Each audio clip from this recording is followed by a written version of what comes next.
राधे राधे राधे महाराज जी। महाराज जी, अगर कोई व्यक्ति हमारे सीधेपन का फायदा उठाकर हमारे साथ छल कपट करता है या विश्वासघात करता है तो उसे क्या हमें अपने जीवन से त्याग देना चाहिए? नहीं, इस परिस्थिति में खुद को कैसे प्रसन्न रखें? देखो, भगवान के परम भागवत अवतारी पुरुष धर्मराज युधिष्ठिर, भीम, अर्जुन, नकुल, सहदेव अपने बाहुबल से इंद्रप्रस्थ की स्थापना की और पूरे विश्व को परास्त करके सम्राट बने, और शकुनी ने पासे में सब गायब कर दिया। क्या भगवान उस समय सुदर्शन चक्र का अगर प्रयोग कर देते शकुनी के ऊपर तो सारा खेल समाप्त हो जाता, कौरव भी बच जाते और पांडवों को भी दुख ना भोगना पड़ता, पर ऐसा कुछ नहीं किया। शकुनी ने 12 वर्ष का वनवास और 1 वर्ष का अज्ञातवास पांडवों को निश्चित किया, और ऐसे महावीरों को, ऐसे अवतारी पुरुषों को भारी कष्ट भोगना पड़ा छल के कारण। तो हमें लगता है कि कहीं ना कहीं भगवत विधान होता है। जो आदमी छल कर रहा है हमारे साथ, शायद है कि हमने पूर्व जन्म में उसका कुछ लिया होगा, आज हमें लग रहा है कि वो छल विधान से हमारा ले रहा है, पूर्व जन्म में हमने कोई छल किया होगा तो उसी का उत्तर मिल रहा है। मुझे ऐसा मान करके शांत, अगर त्यागने की जरूरत है तो त्याग दीजिए, नहीं कुछ ऐसे संबंध जहाँ त्याग भी नहीं सकते, भले अपना घर का कोई सदस्य है, अपने परिवार का अपना प्रिय सदस्य है, कैसे त्यागोगे? अपना पुत्र है, अपना पति है, अपना मित्र है, अपना, तो सहन करना चाहिए। मतलब दूसरा उपाय नहीं है, एकमात्र सहन करना उपाय है। कबीरा खुद को ठगाइए, दूसरों को ना ठगे। अगर हमको कोई ठग रहा है तो वो देख रहा है, छोड़ दो उसके ऊपर, जाओ भैया जाओ। जब वो मालिक हमारी तरफ देखेगा तो निहाल कर देगा, और जब उसकी तरफ देखेगा तो बेहाल कर देगा।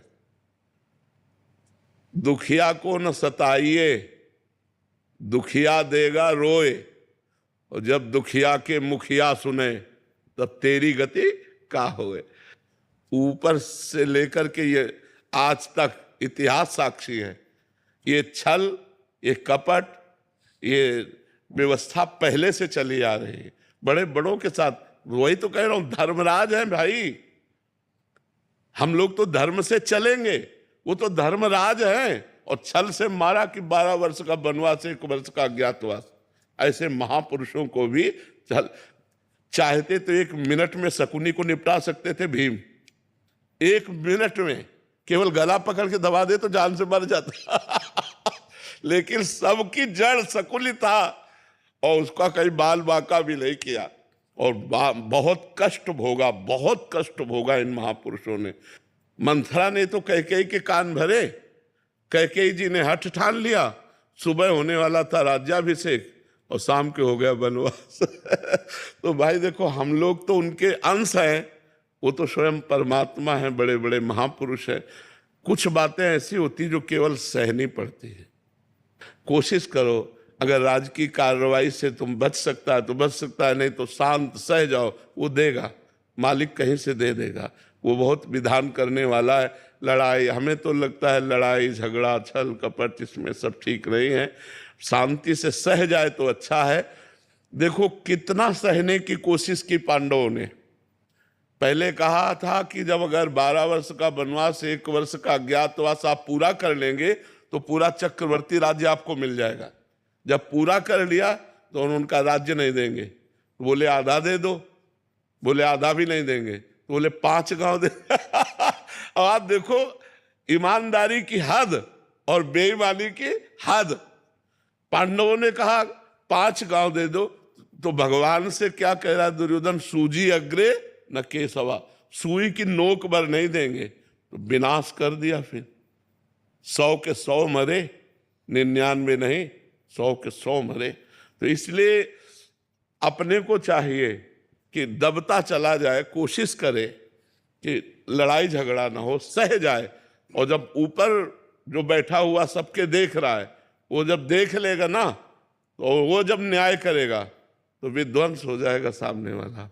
इसलिए हम तो यही सिखाएंगे कि झगड़ा ना करो, हम यही सिखाएंगे कि हिंसा ना करो, शांत भाव से सह जाओ।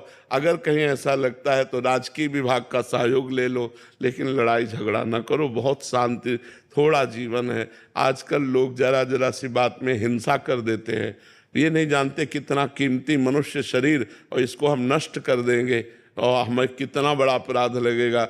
ये सबसे बड़ी भगवान की सृष्टि में ये मनुष्य योनि है, सबसे बड़ी योनि है और बड़ी महिमाशाली है। इसके द्वारा बड़े बड़े पवित्र कार्य किए जा सकते हैं, पर लोग जरा जरा सी लड़ाई में एक दूसरे की हिंसा कर देते हैं, या जरा सा ऐसा समस्याएं आई तो पूरा परिवार जहर खा लेते हैं। ये सब नहीं करना चाहिए। सहना सीखो, नाम जप करो और भगवान के आश्रित रहो।